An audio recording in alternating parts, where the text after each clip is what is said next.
both of us actually grew up. I'm from Alabama. Okay. I grew up in Montgomery, Alabama. I don't know if you've been there before or not, but you grew up not too far away in Charleston, South Carolina. Yes, sir. Yes, sir. 843. 843. Yes, sir. So reflecting back on the earliest days, you know, as a kid, what were some of your favorite activities, and what was the vibe like in your household? So I was raised by my kind of like my entire family. Like, look, your uncles can raise you, your aunt. I had a mother and father. They divorced when I was 11 years old, and they lived so close to each other that the court ordered split custody. So I would live a week with my father and then a week with my mother. Me and my older sister. I got an older sister. She's 2 years older than me, and we would move back and forth. But when I would be with my mother went to go live with my grandmother, and that's where all my cousins and everybody would be. So that's where family just really, really came into play for me. We were creatives, man. My family is baptized in music, bro. Everybody in my family can sing. Other than my sister and my dad. Everybody else on my mom's side can sing their butts off. And music and joy has always been a part of it, man. My cousins and I, we got creative. My grandfather would always have a camera and record moments, like family moments, cookouts, things of that nature. So we ended up getting the camera, and we would shoot music videos with the camera. Like, we'd have the music playing. It was one song. They came out of the closet. I was the lead singer. They came out of the closet doing dances.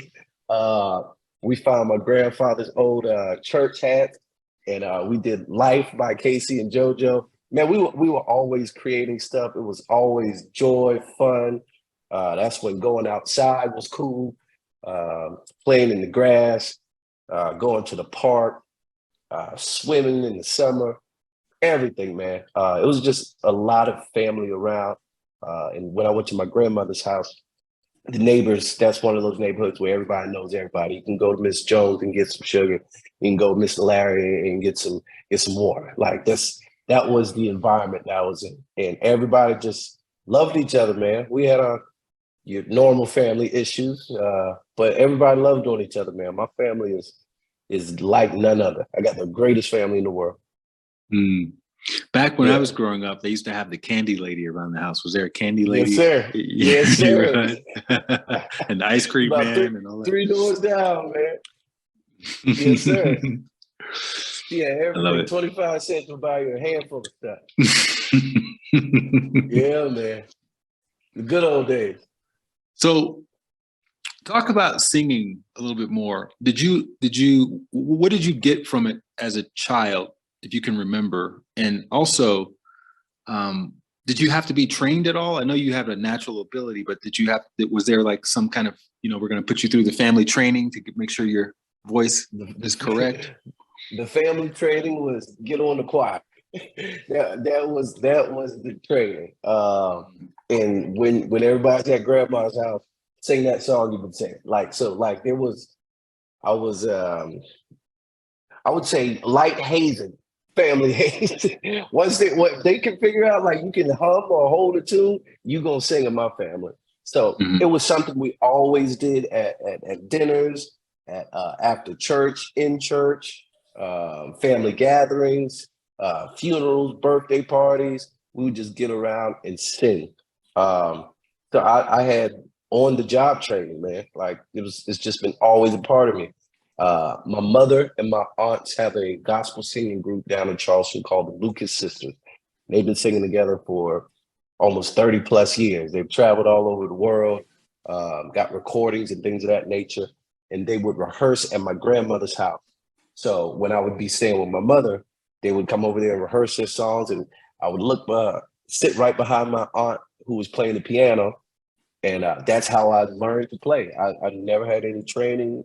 I can't read the licking music, but I can play anything by ear. As I can't explain it, but yeah, music is in my blood, man. It's in my DNA, bro. Do you remember the first time you recognized the power of music, of singing and playing the piano on other people? So I remember the first time I like truly got my first standing ovation. It was sophomore year of high school. My cousin, who was in the drama production, on the drama club, he knew that I could sing, and he told the drama teacher about me. So she brings me in, and I sing for her, and she immediately puts me in Little Shop of Horrors, and we did that stage play, and somehow they mixed in a Ray Charles song, and I sang it, and as soon as I was done, there was everybody literally got off their feet and stood and clapped, and I got chills. My hair stood. I was like, yeah, I got to figure out how to do this for the rest of my life. So 10th grade, brother. 10th grade is when I got the bite. Mm. So was that the vision? Like, I'm gonna be a singer. That's what I'm gonna do professionally. I'm gonna maybe. No, it's literally just a part of me, bro. Like I will sing for free.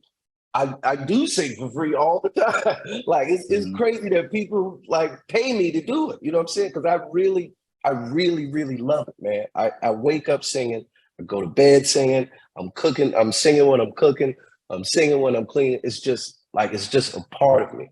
I would absolutely love to be a professional singer and do all that. And I feel like I'm a semi-professional singer. I've sang on some pretty big stages in these short 33 years, man. And God just continues to give me opportunities and singing at weddings and birthday parties. And I'm at a music festival on Friday here in Charlotte, North Carolina. I'm just doing it all, man. I'm doing it all, bro. So back when you were at West Ashley High School, what was your aspiration for yourself? I wanted to be an actor. I would once I got into the drama club, and I saw like Broadway, like musicals, like that. We did the Wiz. I was the Scarecrow in the Wiz. That was the Michael Jackson character, right? Yes, sir. Yes, sir. We did it all. Like, so once I got that bite of people like truly finding joy in something that I find joy in. You know what I'm saying? Like the fact that you don't always find that gift, the balance of those two. Something that you find joy in that can also bring other people joy. That was once I found that, I wanted to just try to focus and pour into that. So I love being on stage. I love having a microphone in my hand. I love, again, from being a youngster, me and my cousins doing music videos and movies on my grandfather's camera. I wanted to be I wanted to be that guy. That was the aspiration, just to bring joy to people. And what was the plan? Go to college, move to LA? So the plan was to go to college, but I wanted to go to college and major in music. But I found out that in order to major in music, you must know how to read music. And I tried to take a class over the summer. I was like, I can't do it. So I switched my my studies to theater, and I have a Bachelor of Arts in Theater Performance from Winthrop University. So after that, I wanted to go LA and have these big dreams and things of that nature, man. But I got the opportunity to go to grad school. I stayed at Winthrop University. I got a master's in education. And then immediately after that, I got into sales. In sales, I'm using all of those skills that I learned on the stage. I'm using all those skills, connectivity and psychology, getting into other characters. Like when you're in sales, you gotta be whoever you need to be to sell whatever you sell.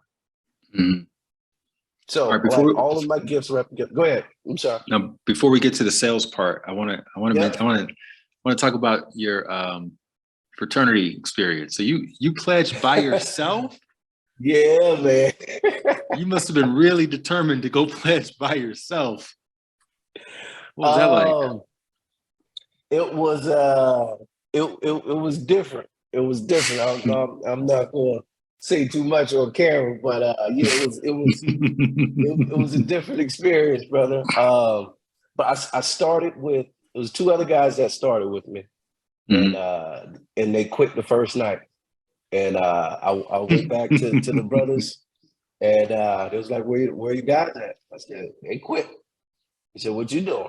I said, I'm here. And I was the first person to pledge at my school since 1983. Pledged solo Wow. since 1983. Mm. Yeah, so that's garnered me a lot of respect in my fraternity world, and all those who are members of any fraternity and sorority. When you hear solo, you're like, okay, yeah, that dude's the real thing. Yeah, man. Did Yeah, you brother. did you help to revive the chapter at your school then? Like after you Yes. crossed? Yep. So I immediately became the chapter president. It was five brothers on campus when I came, Mhm. and as I was getting in, three of them were graduating, and we had another junior. So I had to get recruitment. So I'm hosting the step shows. Right. I'm doing community service. I'm trying to show people, okay, this is what we do, and help grow the chapter. I think another 15 to 20 members in the 2 or 3 years that I stayed. Yeah, because that's valuable experience too when it comes to sales and Oh and yeah, everything you're man. doing now. Bringing people Yeah, together. Mhm. it's And being in a leadership role. yeah. Chapter president. I was a big man on campus. I won Mhm. homecoming king. I was doing it all, man. You I still was doing it singing? all. Yeah, so I had a band. That's when I actually formed my first band in college. We were named The Edge. And Edge. the way we got that name in the student center, where we would play, that was literally the name of like a little cafe in there. So we Mhm. had just got done with the event. It was like, man, we sound great. People were clapping and loving. It's like, we got to name ourselves. And we turned around, The Edge. It was like, that's our name. So we Was we it we was it like gospel-y music or was it like no, it was R&B? it was R&B, hip hop. It was an open mic for my fraternity. Okay. We had to get in events on campus for student engagement. And you know me, I'm all about music. I know a guy who can play the piano. I play the piano. I know a drummer. Let's get him down here, have an open mic, get the students engaged. And that's an event that's still going on to this day. I started that back in 2010. Wow. Yeah, man. So sales wise, you ended up at was it a Nissan dealership or Monroe Nissan. okay. Monroe Nissan. The way I got there, I was waiting tables after I got out of grad school, just trying to figure out if I wanted to go the counseling route. I have a master's in counseling. Trying to figure out which route I wanted to go. So waiting tables in the meantime. And there was this GM of that Nissan dealership. He would always come sit in my section because of the service I gave him. I knew what he wanted to drink. I knew how he liked the steak cooked. As soon as he got down, it was all good. He was like, man, listen, I love your personality. I want you to come work for me. I had no idea what he did at the time. And I thought I was signing up just to like to follow him or shadow him. I end up in a 5-hour job interview at this Nissan dealership, and they hired me on the spot, and I sell 5 cars my first week. And the commission check was $4,700. I said, yeah, I'm Wow. going to do this for a little bit.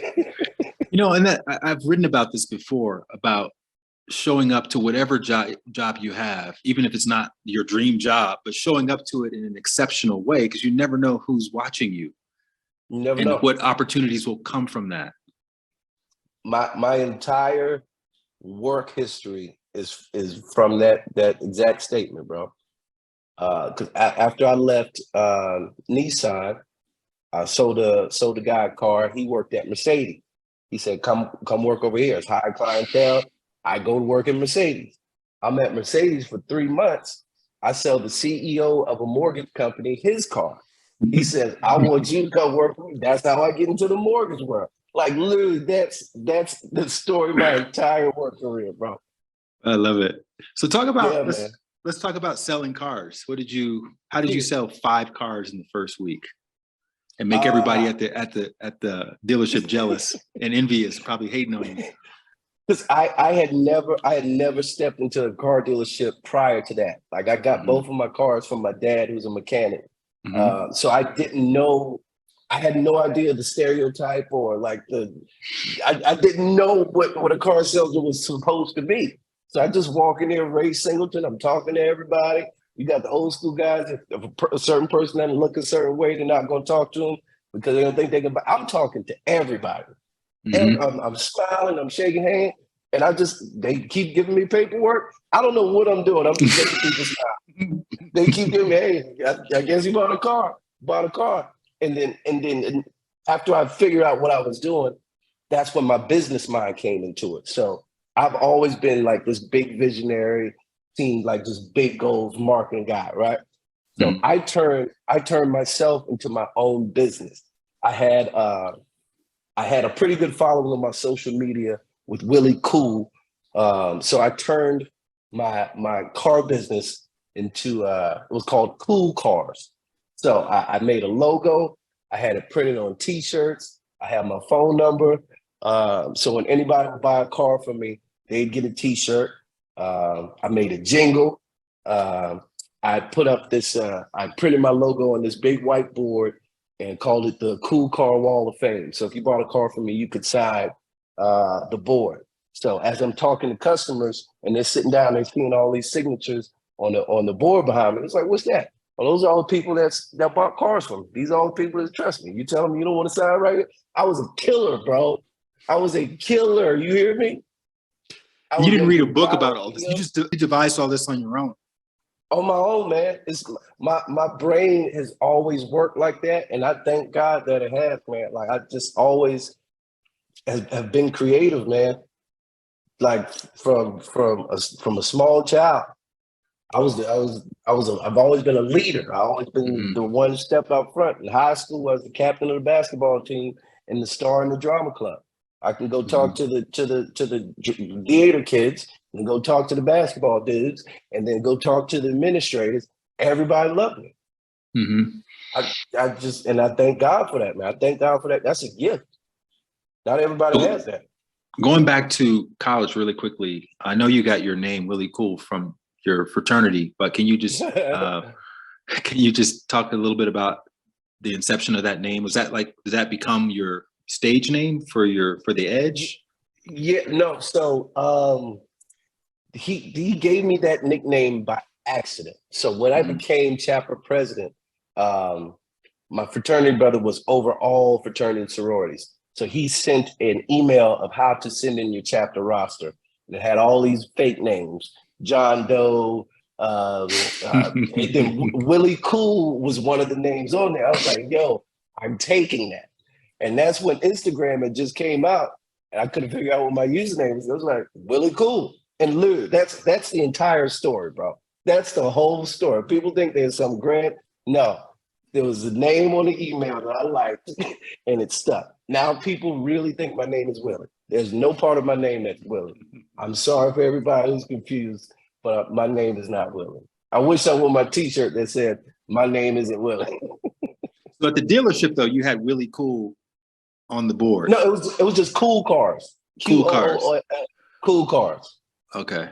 Because I had already had the following with the connection to the Cool, and it was just a great name. I was gonna name it Cool Whips, but Cool Whip already had that name already taken up. Right. All right. So mortgages, selling mortgages. You took the same plan from selling cars into selling mortgages? No, because that moved from a selling a tangible item, like something that people could see, touch, and feel, to now trying to get people to understand a different way of thinking.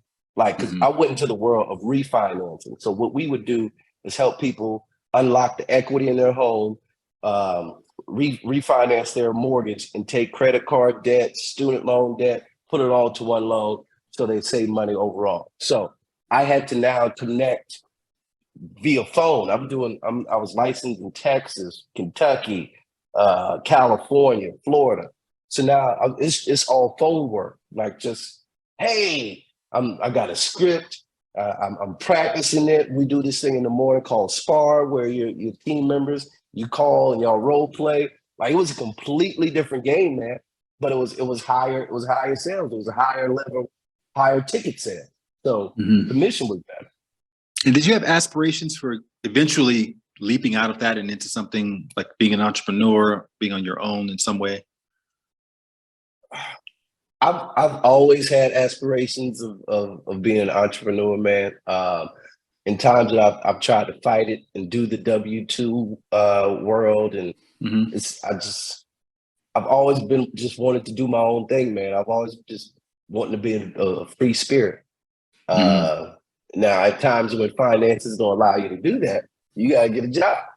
So while I had to do what I had to do, I did it with a smile on my face. I showed up as the best version of myself. Um, Even if it wasn't in my path, or even if it wasn't a vision that I saw for myself, guess what? I'm in it right now. So Okay. I can't be the best person in the vision that I want to see. This is my reality. So why not Yeah. show up as the best version of myself right then? That's how other opportunities happen. That's the story that's played out in my world. Hmm. So let me do that. Okay. So you're a young man. You got some money in your pocket. You're pretty Yeah, good at this skill set. You're going to yeah, parties. You're hollering at girls, yeah. and you end up at this one party in Charlotte Yes, sir. wearing these corny ass sunglasses Yes, sir. at night. Mhm. Are you introducing yourself as Ray or as Willie? I'm Ray. I'm Ray.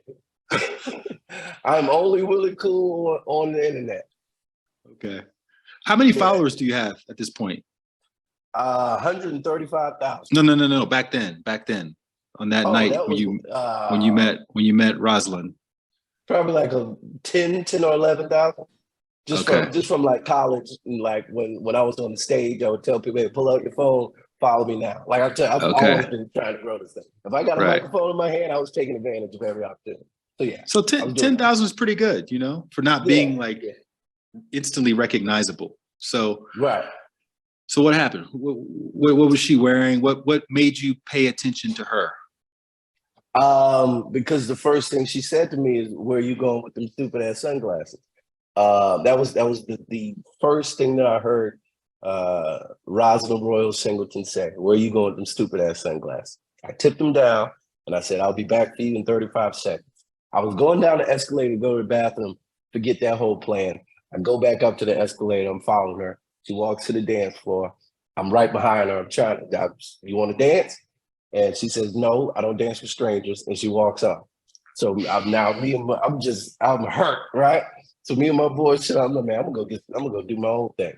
I'm on the dance floor with my boys. About 2 hours later, she comes and taps me on my shoulder, and she puts her phone in my face and says, "Hey, give me your number. I'm getting ready to leave." And what do you say to that? Other than here you go. So I gave her my number. She leaves. Me and my boys leave. We end up at the same late night spot. As I'm walking through the door, her food is hitting her table with her friends. I walk over and I ask if I could bless the food for the table. And the very next day, we went on the first date and we were together for 6 beautiful years, married for 4. Was she your type when you first met her? Did you? No, Every guy has a type. Yeah. mm-mm. She had short hair. She was tatted up. She cussed like a sailor. She was raw. She was 6 years older than me. She was nowhere near my type, man. I like the long hair, voluptuous, like, you know what I'm saying. She wasn't anything like that, man. But she she um she was the type for my heart. She was what I needed for my life. Hmm. So, what did you like about her initially? The fact that she gave you her number and she was just kind of assertive and she knew what she wanted. Yeah, she was assertive. Um, at that point, she was 35. I was 20, 28. And I always wanted a cougar. You know what I'm saying? I wanted to see what was going on. You see, she was established. She had her stuff going together, and our conversations were like we would just talk, man. We would just have fun. It made me work for it a little bit.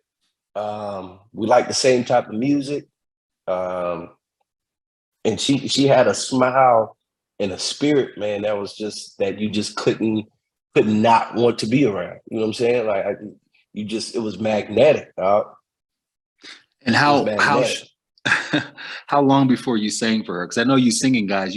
That's like one of your hooks. That's how you get them in. I'm pulling that out the bag immediately, sir. I'm pulling that out the bag. Hey, I wrote this song for you, babe. You know, it's the same song, but it's a different name in it. Oh yeah, I know what my bullets are, sir. I know exactly how to do that. Yeah, I pulled it out immediately, and she loved it initially. But as I said earlier, I sing all the time, everywhere, nonstop. So she got tired of it very, very quickly because I just couldn't help it. All right, a couple things. Were you even in a space, because you're in your late 20s, were you even thinking about getting married right before you met her? No. And she revealed some information to you at that first date that it's not normal first date conversation. Talk about that and how it made you feel. We were just talking, just enjoying dinner and going over what's your favorite color, what you like and all that. And she says, yeah, I'm 35, I'm from Lugoff, Elgin, South Carolina in the country. I'm a Navy veteran, I ride a motorcycle. I had brain surgery back in 2013. I got tattoos all over myself, and I'm hungry. I said, what? And I mean, literally, all I said is, all right. I said, you good now? She's like, yeah, I'm cool. And that was literally, that conversation right there was it about brain cancer or cancer, anything, until she had to do her yearly scans to make sure she was good. But again, she had that same resolve, that same confidence when she had to do a checkup. Oh yeah, I just got to go to the doctor and get a scan, and so they can tell me that I'm all right. That was the faith she had, dog. What was give us the montage between that date and you guys getting married? How long was that period of time, and how did you know that she was the one? What was the indication that it's time for me to propose? Oh, I got my knee dirty 6 months in, man. Like we didn't waste any time, bro. Like after that first date, it had timed up to where my lease was up with my roommate. Probably like a month after we had talked, I moved into her place.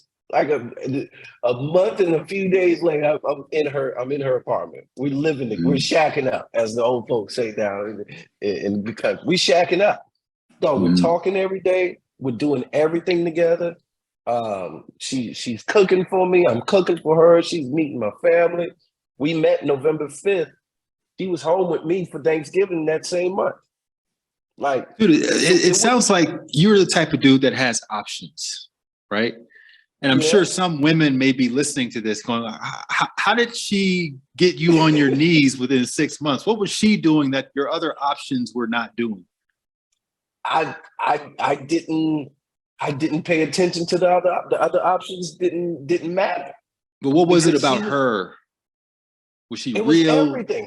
It was everything, bro. She was gutter. Like she kept me straight. You know what I'm saying? Like we would have real conversations. We would talk. She would listen to me. She made me smile. She made me feel like a man. Like she told me she was proud of me. She would support me. See, that's key. That's key.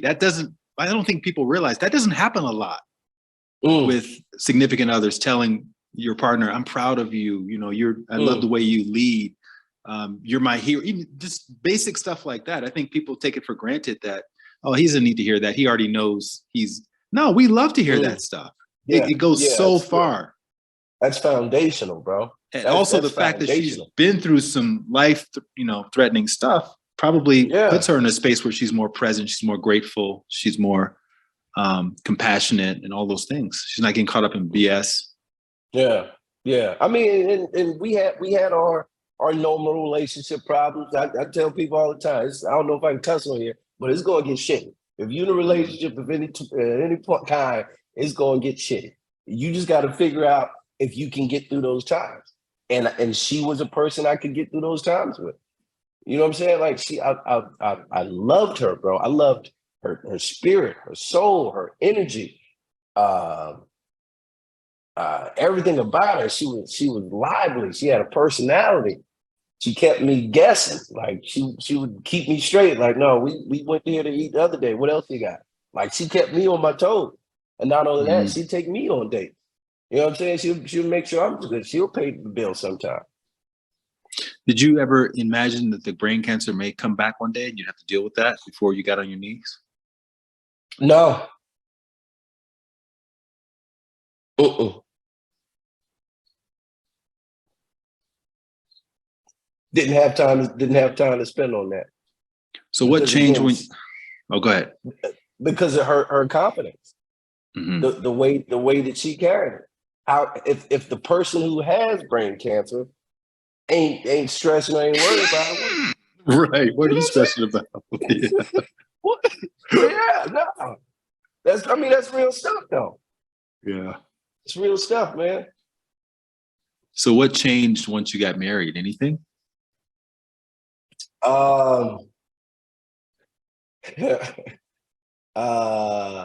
We had to learn how to communicate with each other, man. We were both passionate. We were both stubborn. I went the college route, he went the military route. He had older parents, I had younger parents. It was just putting the two different lives together and just having to work through. Like, I was at a young stage. I didn't know how to communicate my feelings.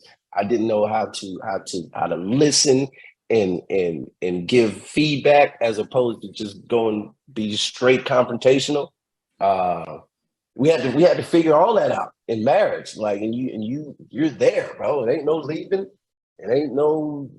This is what you chose to do. And even if you try to get a divorce in South Carolina, you gotta be separated for a year and do. Listen, we did the research. I'm telling you, y'all, it's going to get shitty. But you got to figure out if you can get through those moments. And she was tired of you singing at that point. Well, absolutely, sir. She didn't want to hear another song out of me. What would she do if you started singing? She would leave the room, or? No, she would tell me to shut up. Shut the F up, really. I told you she was a sailor. How did that make you feel? It was, I would laugh and I would keep on singing. I would shut up eventually. I mean, you gotta stay happy. You got to keep the home peaceful, man. You got to keep it peaceful, bro. All right. So October, November, those months sort of keep repeating themselves in the trajectory of your relationship with Ross. So let's talk about that. She got the checkup. She got the October 2019.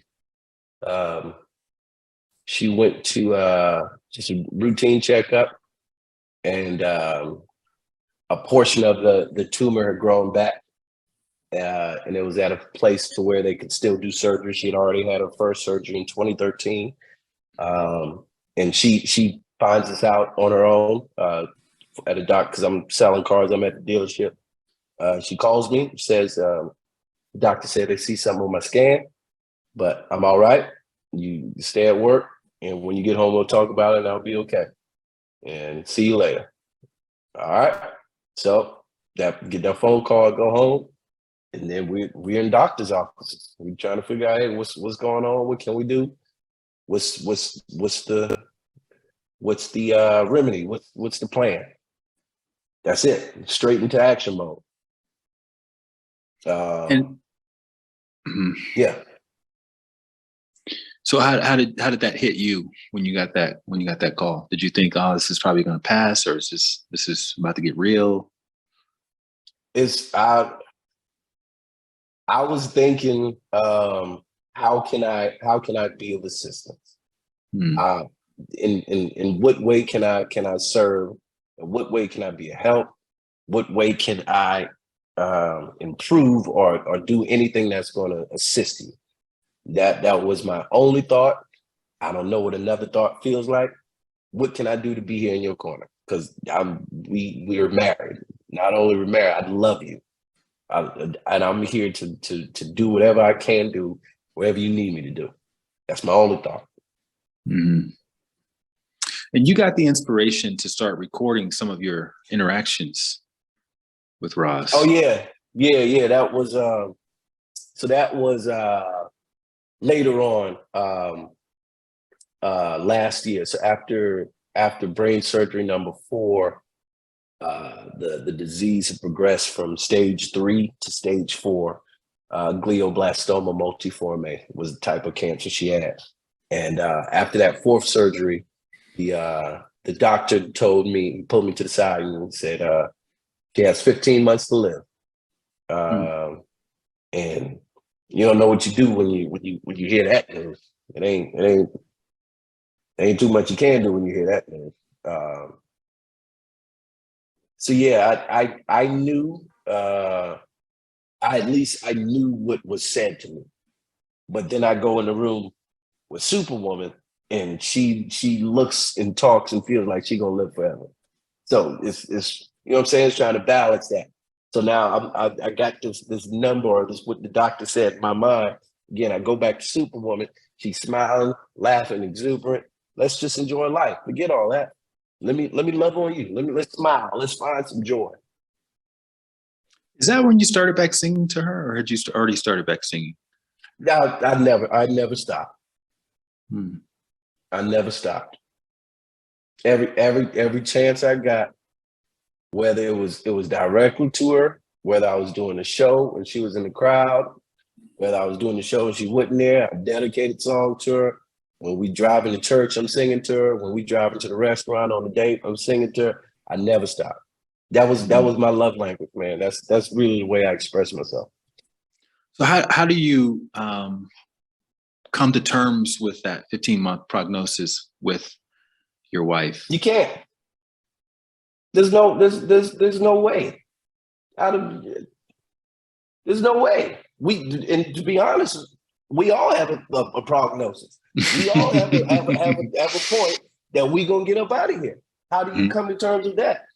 We're not gonna make it out of this thing alive. We all have a date that we're gonna get up out of here. So now what do we do with that information? Do we worry about stuff that's gonna stress us out? Do we worry about the trivial small things? And I mean, we're human, so we care about it at some point, but we gotta be grateful. Like, we gotta smile and wake up with vigor and enthusiasm and energy, because we all got to get up out of here. That changed my perspective, man. When death came to my doorstep, it changed my perspective, bro. Like, it is real. It don't matter your race, your creed, your personality, how much money you got, where you live at, your family. You are going to die. With that information, what are you going to do with the rest of your life? What are you going to do with your time here? What that girl did was smile in the face of brain cancer. 4 surgeries. She smiled. She brought joy. She inspired others. How did she adopt that level of optimism and positivity? Was that something that she had before she met you, or did you had rub off on her?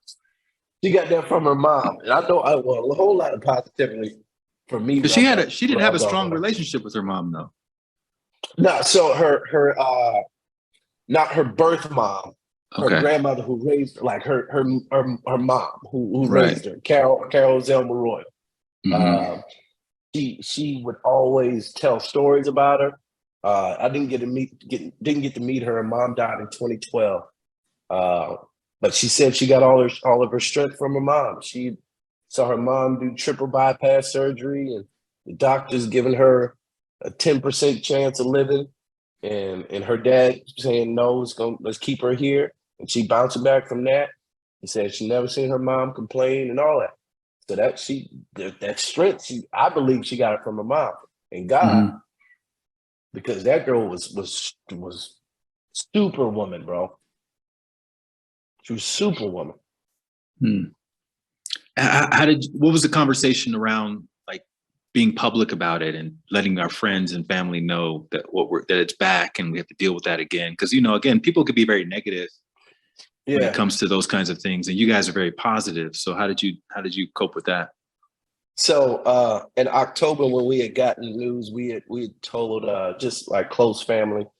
Um, but I had been documenting the doctor's appointments and all that. Mhm. And then she had surgery on January 7th.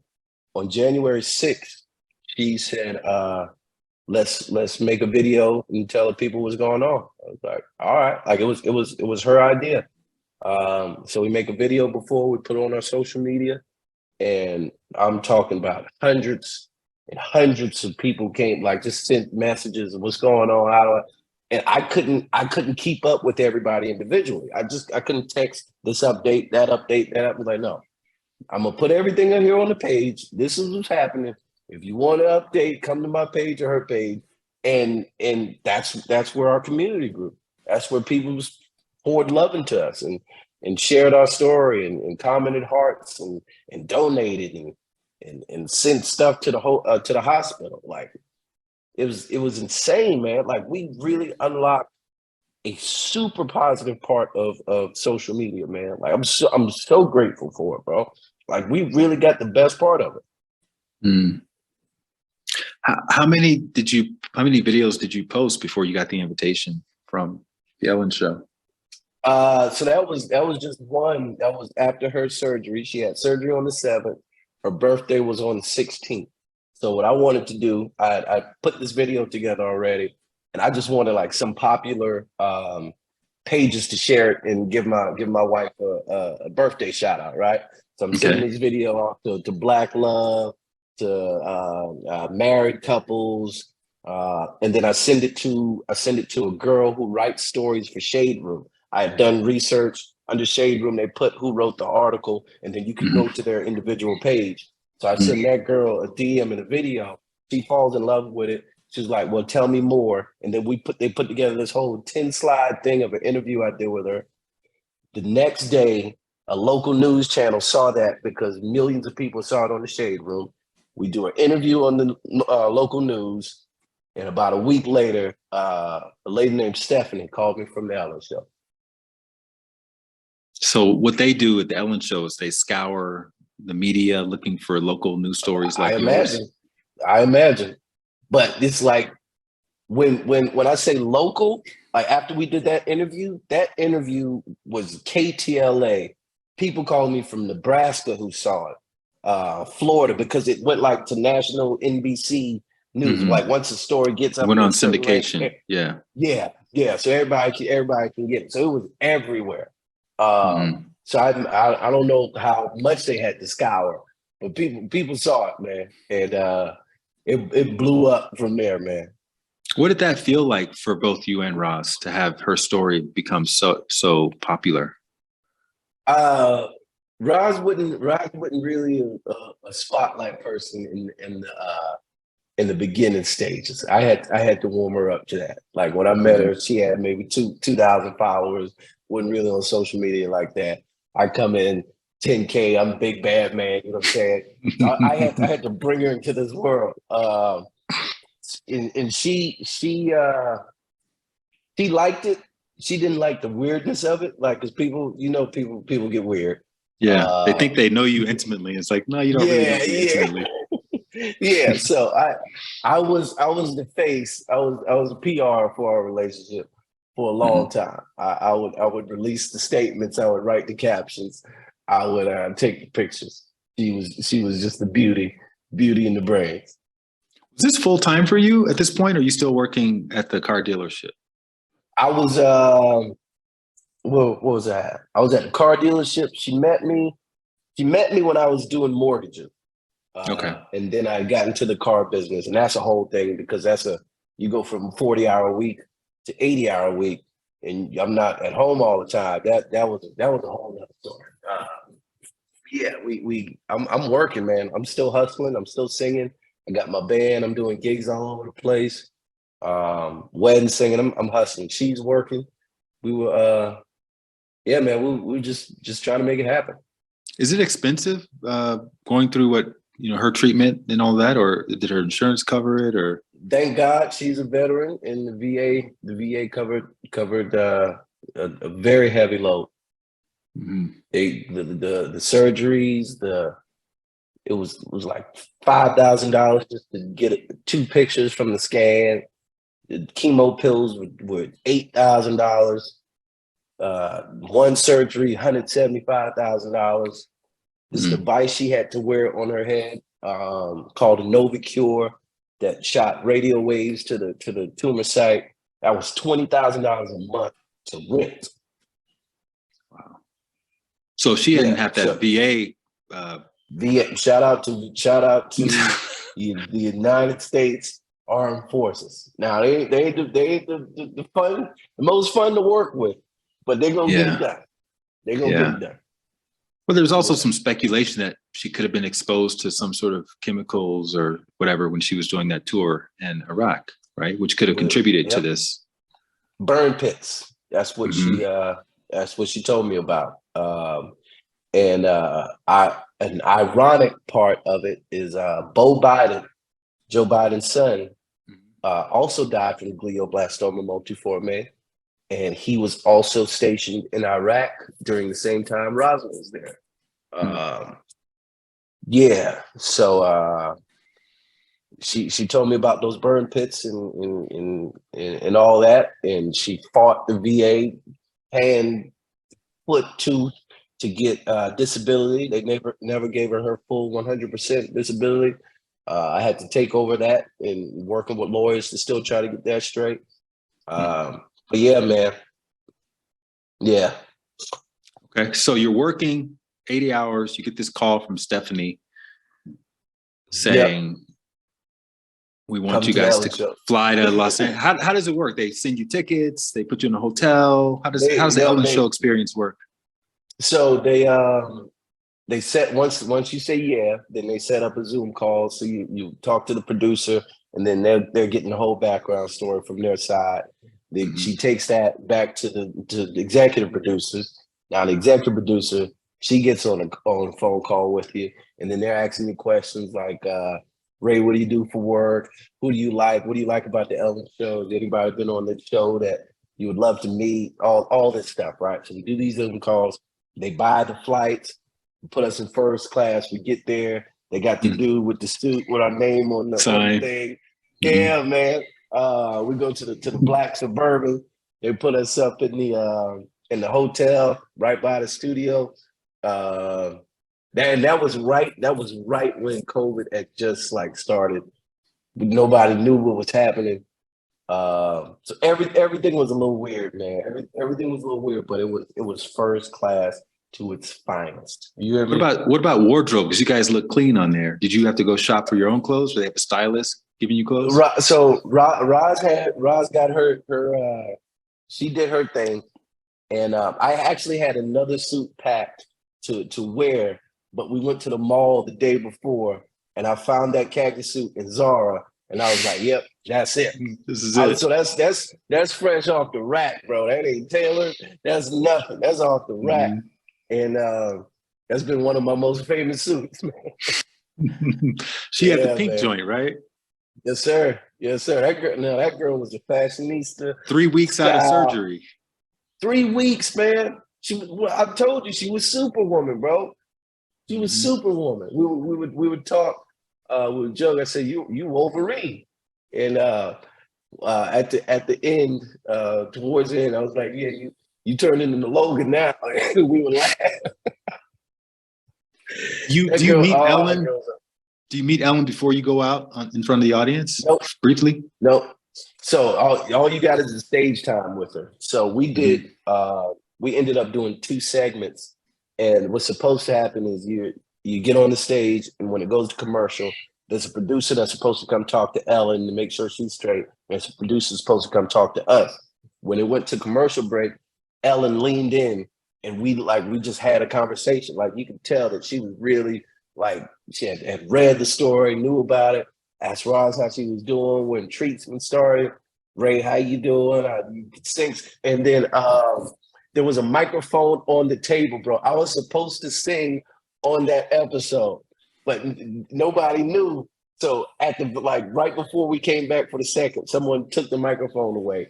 And on the live version of the episode, Not on YouTube because they chop it up and edit. On the live version of the episode, Ellen was like, "Oh, that's what that microphone's for. Ray, you were supposed to sing." I was like, "Yeah, oh, come on, man. I was supposed to sing on Ellen, dog." What song were you going to sing? Had you written one, or were you going to do the same one from the video you guys did? I was going to do, so I was already rehearsing the song that I didn't know that I was going to sing for America's Got Talent because that wasn't the thing yet. So that was going to be the song, "I Am Yours."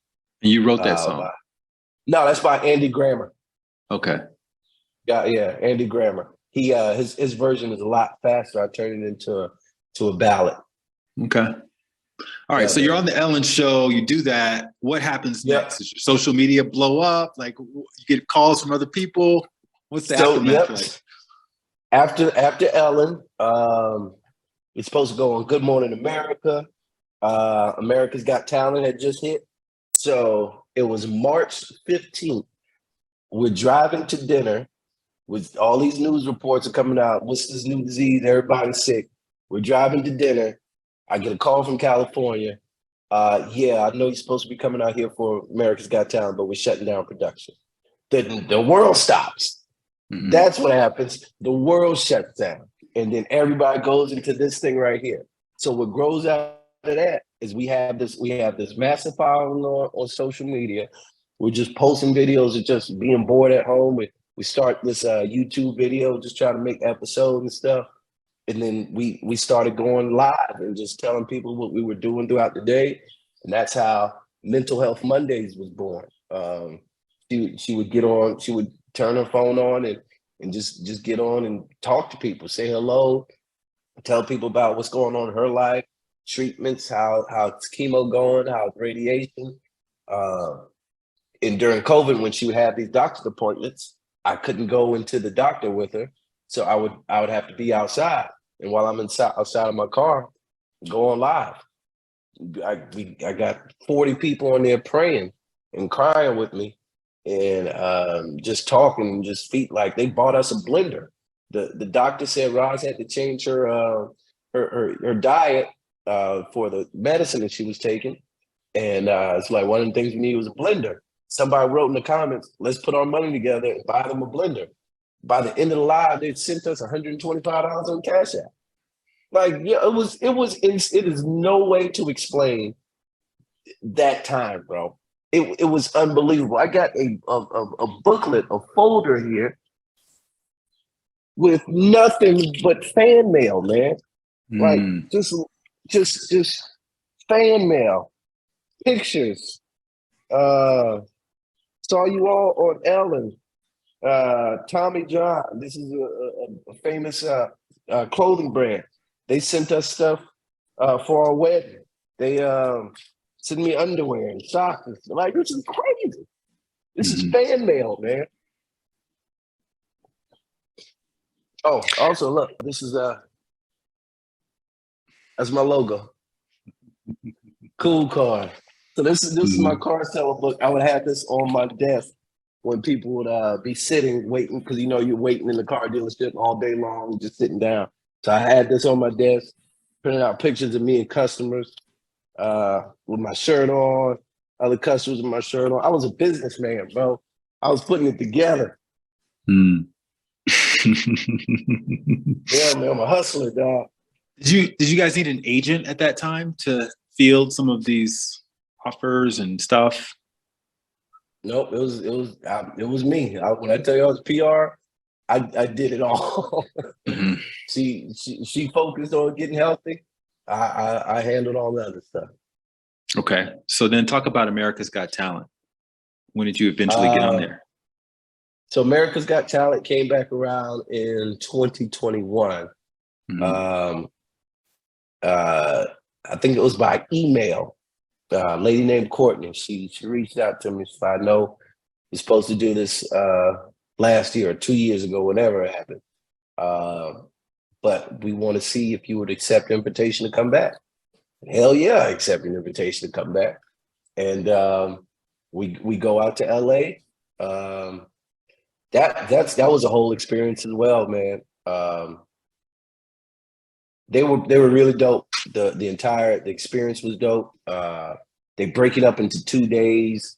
You're in this big convention, big waiting room. Again, COVID, we still don't know what's happening with COVID. We got everybody separated. It was a wild time, man. It was a wild time, but it was really, really dope. So when I get on stage to audition, because it's COVID, there's nobody in the crowd. But what they did was they put mannequins and dummies in the crowd, put clothes on them, put hats, and they brought the house lights down so you can only see the silhouette. And then they also had a guy in the back on a soundboard making applause, booing, and all that. So it felt like people were there. And then when the episode aired, and I saw all these people in the stands, I'm like, where do these people come from? So they CGI'd those people on season 16, y'all. If y'all don't know, that crowd is CGI.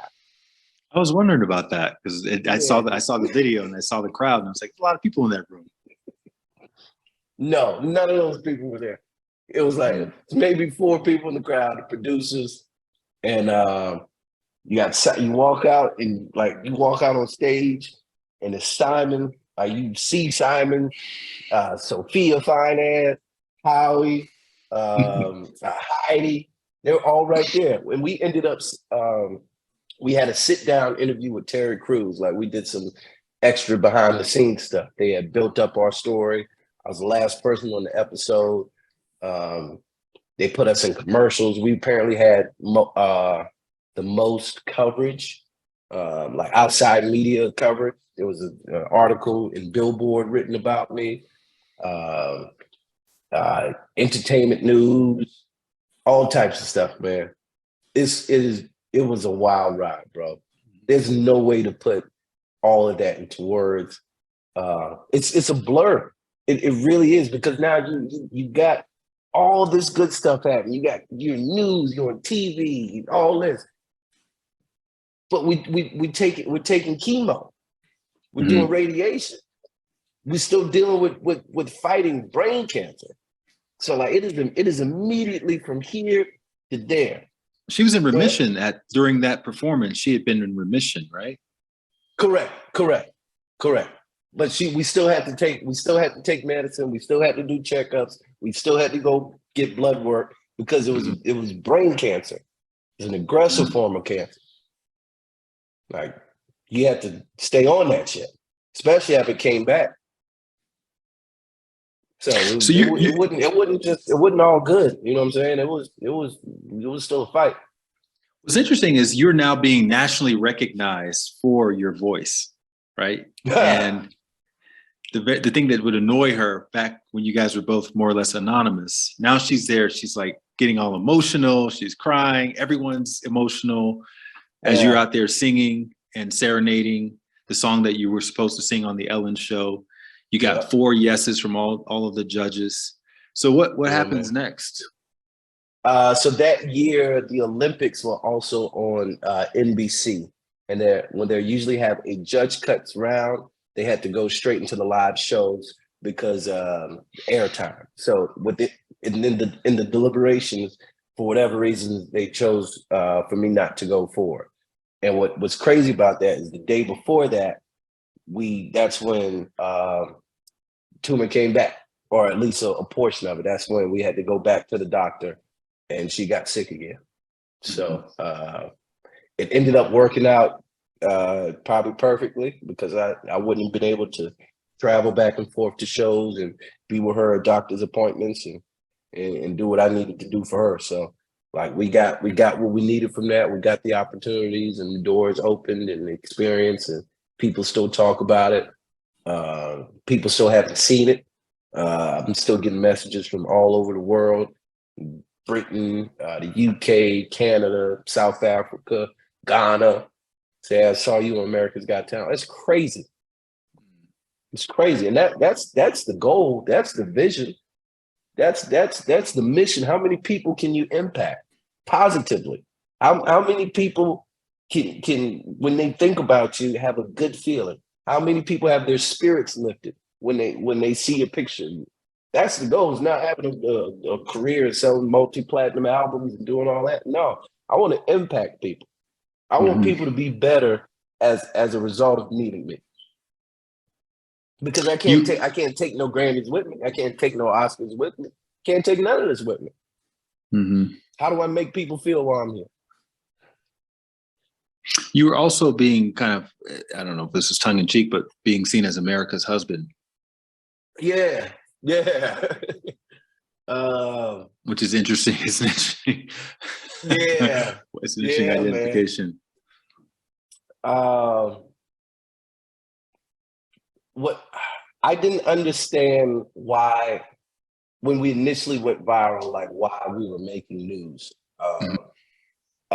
Because the way they would like frame the story is husband serenades wife for brain surgery, husband takes care of wife during medical. I'm like, yo, so aren't I supposed to do that? Like, if I can sing and my wife needs me, or aren't I supposed to do that? Why is this news? And then I started getting messages from young men who said, "Man, the way you stick by your wife, we don't see examples like that." Men that I know, they'll run out. I started getting messages from women. Oh, when I went through my battle, my husband 16 years left me. I wish I had the support that you gave your wife. Like, and I'm like, oh, so people don't see the example of what of what I'm doing, and that's when things completely change for me, man. Like the fact that I got the opportunity to set an example for love is one hell of a responsibility and one of a role, and I'm so glad that it was me that was chosen to do that. Mhm. Like this that impact is crazy, man. Like I'm talking about messages. My husband left me. Everybody walked out on me. Your support, you inspire us. You make me believe in love again. Uh, I went back to Christ after seeing how much you love God, how much you and your wife love God. I gave my life. Like this, that's insane, man. Did you ever have down days and getting that level of attention and Yeah. support help to lift you up so that you can Oh yeah. continue Absolutely. showing up in Absolutely. that positive way? Because it's validation. Like Mhm. you want to work harder if your boss tells you, "Hey man, you're doing a great job. Everybody likes you." Like you want to. We're human. That's at least that's what I feed off of. Mhm. Um, of my light being used to light up someone else, and people noticing, or if I'm down, or if I seem down, they'll pour love into me. These people I've never seen, never met before, like just really showing love. This is from our clothing line. They would buy shirts from us. They would send us donations. They would send us groceries. Like how do you not show up for those people? And again, the things that I found joy in brought other people joy, and it's that makes it all easy. That makes it all make sense. What were some of the things you were doing in the background to keep you present and keep you available? Were you doing any meditation? Obviously, you were praying. Were you working out? Uh, Praying. I wasn't working out as heavy as I am now, but I Mhm. was active. But music, man. I attribute it all to whether I'm listening to music, whether I'm creating music, whether I'm playing or singing, performing. Like music is truly therapy to me. Like when I'm if I'm listening, if I'm at a live band, I'll close my eyes and I don't care about nobody else in the room. I'm listening. I'm feeling myself off of that. Uh, Mhm. music, man. It is vital. It is vital to my existence here. I would be dead without it. No doubt. So let's talk about her transitioning. Yeah. What was that process like for you? Um it was rough, man. Um she had at the beginning of October last year, she She drove herself to her MRI. By the end of October, she could barely walk, um, barely talk. So it happened extraordinarily fast. And she didn't want to be in a hospital. She didn't want to have no tubes and nothing hanging from her. She would say she wasn't in pain.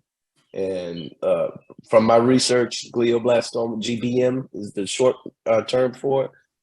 Patients or they don't complain of pain. However it was set up, she didn't feel pain. She was home. We were surrounded by love. I got to love on her and take care of her in some very, very vulnerable moments. You don't imagine that you're 30, 33, 32, having to give your wife a bath, like having to pick her up and walk her down the stairs, and she's maybe 100 pounds, and you got to feed her and put medicine down her mouth, and you don't think you're gonna have to do that, but you do it. There's no second thought. There wasn't a second thought for me because that's what she needed in that moment. So I was able to provide her a comfortable environment. I was able to love on her, and she went to sleep. She went to sleep, bro. Probably like two or 3 days before she transitioned. Like her spirit had already left. She wasn't talking anymore. She was just breathing. So I knew it was coming. And I thank God that He gave me the strength to block out the noise and all the other stuff and just focus on just loving her, man. And we woke up from a nap. I went into the kitchen to try to make some food. I got my eye on her. I walk around the corner. I don't see her chest moving anymore. As I get to her, I see a tear coming from her eye, and after that, she was gone. And I hugged her. I told her I love her, and I told her I was mad at her for sneaking out on me. I said, "Ooh, you sneaky motherfucker!" I said, "You sneaky son of a ooh." But knowing the information that we know, knowing we all got to get up out of here, right? She didn't burn up in no building. She didn't get shot up. She didn't get stabbed up. She didn't fall from some crazy thing. She went to sleep at home. Sign me up for that way every time. Mm-hmm. And if we're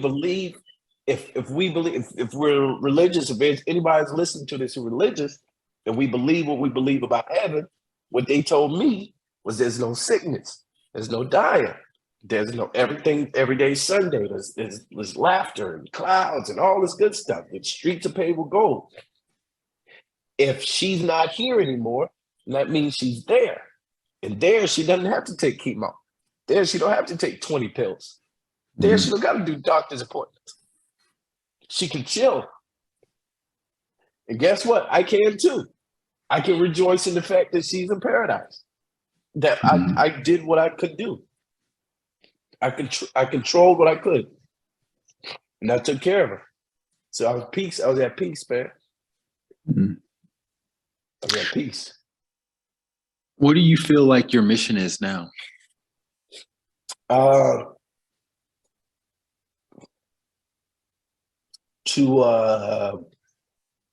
continue to inspire others, man, to truly appreciate, enjoy life, be grateful, not spend time and focus on the trivial things that's going to stress me out. Treat yourself. I want to inspire people just to really understand, I'm not here for long. And with that information, I want to do what's going to make me happy while I'm here. I want to do what's going to light me up while I'm here. And I hope the things that light you up can possibly light somebody else up.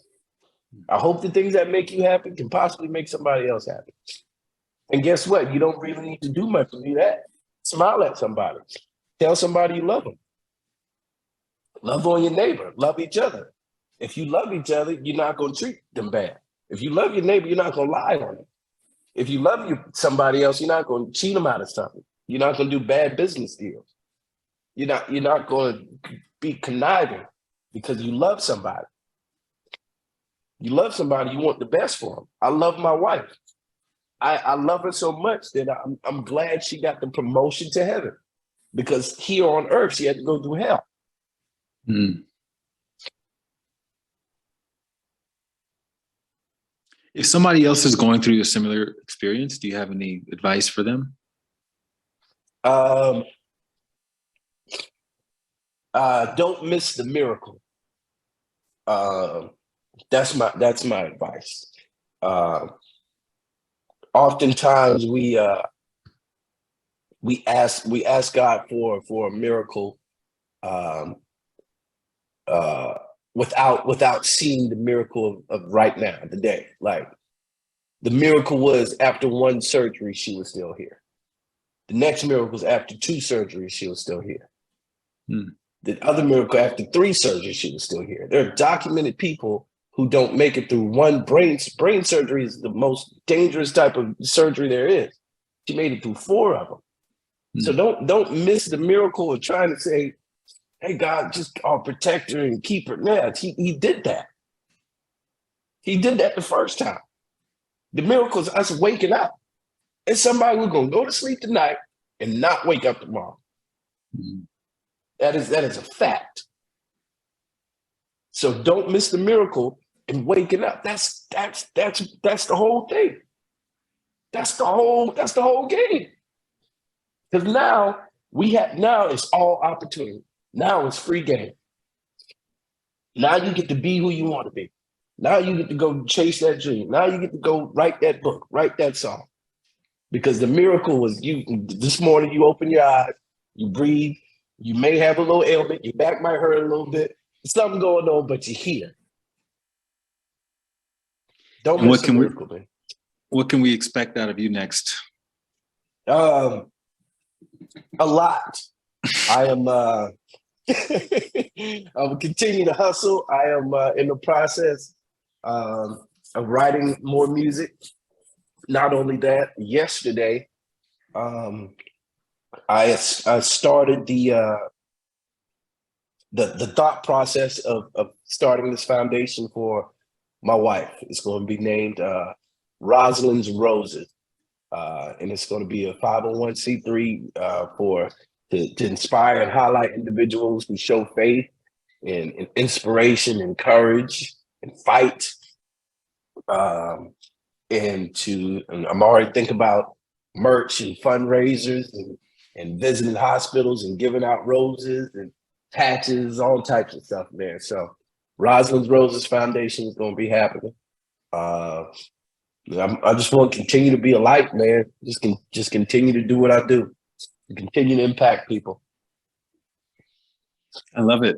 Well, you've been using your voice to spread light and love for as long as you can remember, and you're still doing that. And just want to acknowledge your power and your presence. Thank you, brother. You know, it's an honor that we got a chance to meet. I don't think it was by accident, and I hope that we get a chance to collaborate on other projects in the future and get to spend more time together. If you like that video, you're gonna love the next one.